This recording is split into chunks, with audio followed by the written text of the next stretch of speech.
Well, it's the start of the turf flat season, so there's only one man to have on our side. That is ITV's Jason Weaver. Jason always starts with the Lincoln. Good card at Kempton as well, but it's another fantastic year ahead for the Flat Boys to look forward to. Absolutely. All gearing up. We sort of slotted through the World Cup meeting. We have the Lincoln, the curtain raiser at Doncaster. Let's hope for everybody that we will get. It's going to be tough conditions. Let's make no mistake about that, because we've had so little warmth. There's not been a great deal of growth, but let's hope the conditions are okay. As far as all the big boys coming back, they're all going to be here, aren't they? We're going to get to see all the good riders, all the top level riders, if you like, shipping back in after their winter breaks, and looking forward to some really, really good horses turning up again. We certainly are. I mean, we'll get on to this weekend's action shortly, but give us a couple of names to look forward to. Obviously, jockeys, William Buick, Sheen Murphy will be there, of course, as always, riding winners. But what about stars of the future, apprentices, or a couple of horses that you really got your eye on? Probably not from Japan. They're going to come over and dominate, we think, for the next decade. Yeah, absolutely. I think in the jockeys division, he's only been back very limited because he's been in Australia, but it's going to be a massive season for Benoit de la Sayette. He's understudy at the moment to John Gosden. Is that a pathway into taking the job? You have to remember that when Jimmy Fortune held that position for a long time, John drafted in a William Buick, who was only very much a youngster at that time, into that position. So there is an opportunity there for, we know it's Frankie Dettori's last swan song season, if you like, the farewell tour, which will gather a huge amount of momentum and will have a massive narrative throughout the season. But I think it's a huge season for Benoit. If he can prove himself on a couple of the bigger stages, he has a real golden opportunity to give this racing lark a really, really good rip. It's going to be a huge season for him. One horse, not sure he's flying under the radar, and it's easy to sit here. Look, I hope August Rodin goes and wins the Triple Crown. That'd be wonderful for racing. He's the same Japanese pedigree if you go back far enough down the Sunday Silence line. So that's going to be all dominant and interesting in the coming months. But I have to say, Nostrum, who goes for Sir Michael Stout. He made a winning debut. He won a Group 3 on his second start. He was put in his place, maybe grown, got weak, whatever it is, up at top level behind Chaldine down here in the Dewhurst at the back end. And I feel that he's going to fly slightly under the radar. And he comes from the master, doesn't he, Sir Michael Stout? Yeah, looking forward to a few vibes about Nostrum as well, and then the price-wise column for the Guineas this week. Right, let's start then with the first weekend of the turf flat season. The first race of 2023 on the grass, as always, is the Brocklesby. A nice, easy start, Jace, for you. Yeah, look, it's a cracker. It's hard to have an angle in. Please let everybody have a good look at them in the prelims. We've got 4 horses in here couple by Soldier's Call, one by Magna Grecia, one by Inns of Court. And those are first season sires coming into this particular contest. Inns of Court has the most juveniles on the floor and the biggest bunch that were actually sold who were sold at auction. For me, Loaded Gun, who goes for Andrew Balding, is a fascinating contender in this particular lineup. Not very often Andrew has runners in the Brocklesby, has got a brilliant 2-year-old division this time around. Biggest team I think he's ever had, and could be slotting under the radar for the Trainers' Championship as well. He's one who jumps off the page at me. Yeah, it's difficult to have an angle in on the Brocklesby, but not so the Spring Mile, of course, the consolation race for the Lincoln. 22 runners, Isla Kine, Zosimus at the top, just missing the cut for the big one itself. Obviously, this will have repercussions for the draw, you'd imagine, for the Lincoln an hour later. A couple of stabs for you, one either side of the draw, maybe? Look, draw-wise, it used to be Doncaster was favoured if you were high. Grab that stand-side rail and zip down along there. But it's definitely changed in recent seasons. I have to say that I've been a big fan of Baltimore Boy, who goes for the Michael Bell, Jamie Spencer combination. He's lightly raced. He will love the underfoot conditions.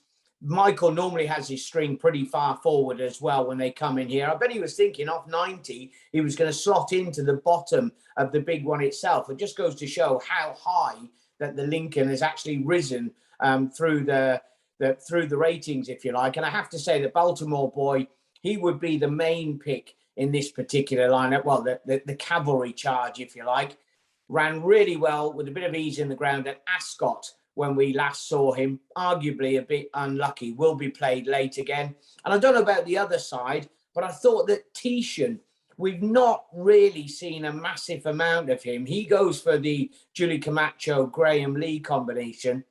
He stays particularly well. We mentioned earlier on, Matt, about the ground, a mile, testing conditions at Doncaster. You want to get every inch of the trip. He'll do that, and he won't mind any dig in the ground. So those would be two. But Baltimore Boy, I think, is lightly raced. There we are, then 2 against the field in the Spring Mile. I might give a couple of darts to Lincoln as well, surely. Before that, though, we've got the Cambridge Trophy. This is a good field of a dozen heading to post for this listed sprint, and a starting point for many a favourite old campaigner. Look, if you've got horses like El Caballo, who went through the grades fantastically well. Can you remember the last time we saw him, it's 288 days ago, he was favourite for the Commonwealth Cup, right? It didn't happen for him. He now comes back as a 4-year-old. He goes into this division with some real solid performers, you know, a dual Stewards Cup winner, Comanche Falls, King's Lynn, who won the Temple last season. Tactical has changed hands for 150,000. The Dream, not quite been at her best on the all-weather so far. It's a really, really good renewal for this. I have to say that Eraz, who goes for Richard Hannon and Jim Crowley, he didn't quite fulfill his early season potential last year. He finished behind Go Bears Go. He finished behind Tiber Flow and Perfect Power, not a million miles behind them as well. He's got a good record fresh. He has been gelded. He's had the cruelest cut of all. The wedding tackle is gone for Eraz. And we do know that Hannon is a master at this particular venue. He's not bang there on the ratings, but he'll be fit and ready to go. Yeah, he did okay as well in the Commonwealth Cup, one of those useful 3-year-old sprinters last season. Right, the first big race of the new turf season, of course, is the Lincoln. 22 runners, you're saying you need to be rated 92 and higher to get in. It's a real good renewal. Where are we starting? Look, it's fascinating when you go through all of these and you're trying to find some value. Look, William Haggis has won the Irish Lincoln with Latam. He has 2 runners in here. Montasib looks the second string, if you like, and he's got to be a suspect stayer over the mile on soft ground. I think that's a worry. Why have they put Kieran Fallon on him and they have Andrea Azzini on the other runner? I don't know. I thought Fallon was more attached to the yard. Maybe it's an ownership thing. I have no idea. But Al Mubir, you look back at his win at Haydock last back end, he absolutely bolted up, didn't he? But he's going to be, 4 or 5 to 1 favourite for the Lincoln. He may well even start shorter than that on the day. So there has to be some value in here. I mean, the likes of Warnies. What about Baradar? Baradar has his second start for George Bowie.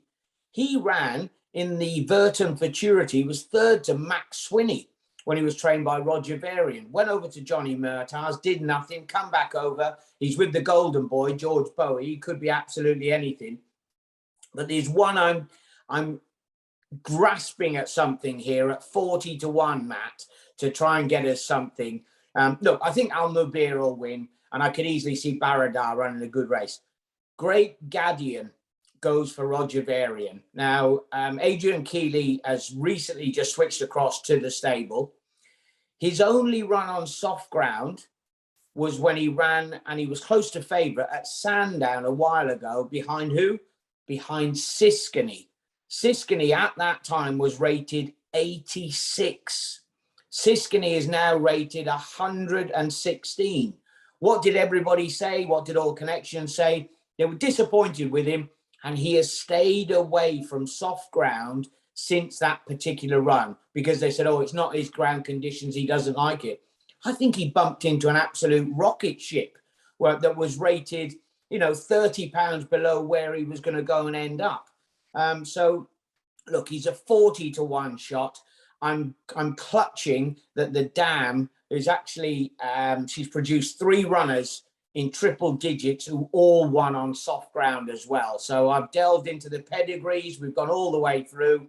I'm having a couple of quid each way at 40s. So we love you. The big prize, the big dart from left field. Great Gadigan, then hopefully to score a shot in the Lincoln. I'll keep Alma B here as well. Sorry, Matt, is that 4 places, 5 places? How are we looking? 5. 5, there we go. Lovely, 5 places. There we go. Right. Let's switch to the all-weather then. Although it's the start of the turf flat season, good action on the all-weather. We saw the listed race at Kempton is the Magnolia Stakes. Good little renewal this. Secret State last seen out. Finished a little bit disappointed in the Great Voltager. Phantom Flight horse who did you a couple of good turns last year. He was disappointed when we last saw him. And then we've got Bellocchio defended an unbeaten Kempton record. Yeah, he's 3 from 3. And if you think about where they started with him, they ran him straight in the Dante, didn't they? He was very, very highly tried, ran up behind Alan Kerr and the likes.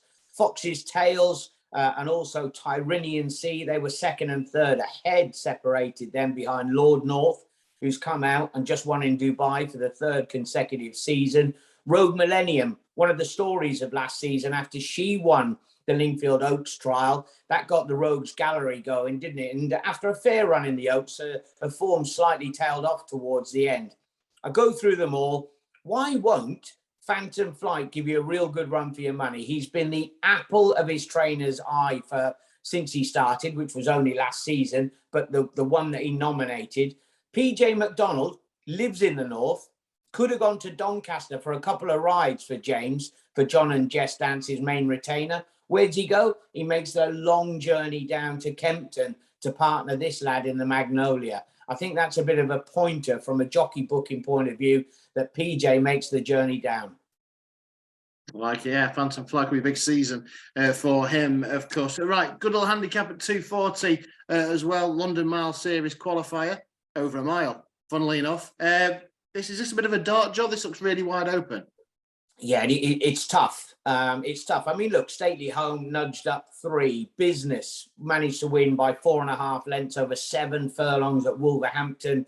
Bit of a suspect stayer. Brains will be popular because William Buick is booked for Johnny Butler. And Almamar for Balding and Oisin Murphy disappointed quite badly last time. But prior to that, had been fairly consistent. Go all the way through them. I found one that's changed ownership to stay in the yard. Austin Whelan has bought My Mate Ted off his previous connections to stay with Roger Teal. Now, Austin has had Kimmy Grace with Richard Hughes. He's had When the Deal Is Done also for Roger. And so they know one. He's the kind of guy that you'd want to keep in the stable and keep happy. He's got a fairly decent record around here on the all-weather. He's disappointed on the turf so far. I have to say the form behind First View, Baldomero, Morgan Ferry, all of that has worked out particularly strong. So if there's one in here that is still nowhere near its ceiling rating, I think My Mate Ted fits the bill. I get another one at a price then in that London Mile Series qualifier. And then the last of 3 on front of the TV cameras at Kempton is the Queen's Prize. It used to be a nice, decent prize. And then it kind of fell away a little bit. But now it's back to a Class 2 with a £25,000 prize fund. A little bit of a disappointing turnout. Yeah, slightly concerning that we couldn't even get up to double digits for this particular lineup. Bandinelli managed to win it last year. Sleeping Lion won it in 2021. Duty of Care seems to have found a new lease of life and will be high on many lists because he switched across. I think he was with Sir Michael Stout, and it's not until he's gone up to 2 miles and been around this venue that he's really started to find his feet.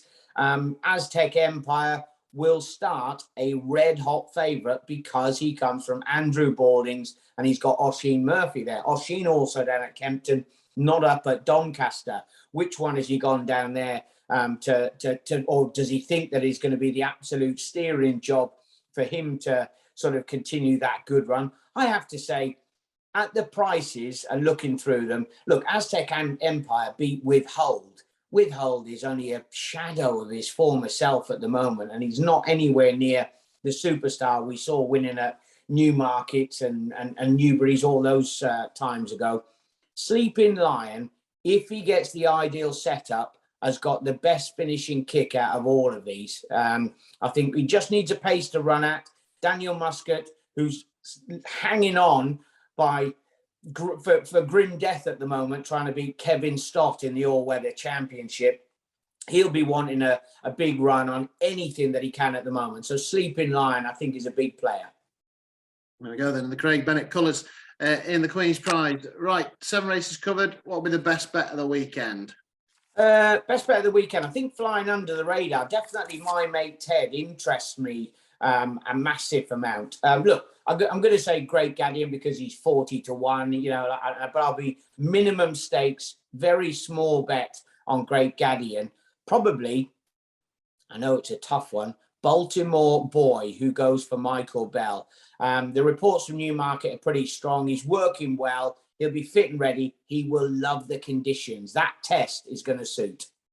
There we are then. Fingers crossed for those this weekend. Great way to start the new turf flatsy with Lincoln at Doncaster. Thanks to Jason as always. You can see him in front of the TV cameras up on Turf Moor this Town Moor, I should say, this weekend. Wherever you're back in though, as always, best of luck.